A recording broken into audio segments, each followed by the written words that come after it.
আব্বু, রোজার নিয়ত কিভাবে করতে হয়? খুব ভালো প্রশ্ন। নিয়ত মানে হল মনে মনে সিদ্ধান্ত নেওয়া যে আমি আল্লাহর জন্য রোজা রাখব। নিয়ত কি মুখে বলতে হয়? না বাবা, নিয়ত আসলে অন্তরের বিষয়। মনে মনে বললেই হয়। তবে অনেকেই আরবিতে দোয়া পড়ে। যদি আরবি না পারি? সমস্যা নেই, বাংলায় মনে মনে বললেও হবে। আমি আল্লাহর জন্য রোজা রাখছি, আল্লাহ তো মনের কথা জানেন।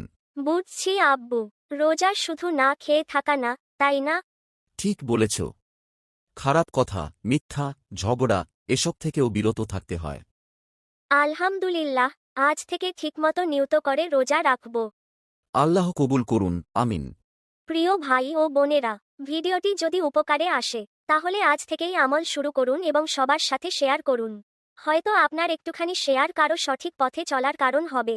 আর এমন আরও উপকারী ইসলামিক ভিডিও পেতে আমাদের চ্যানেলটি সাবস্ক্রাইব করে পাশে থাকুন। আল্লাহ আমাদের সবাইকে আমল করার তৌফিক দিন। আমিন।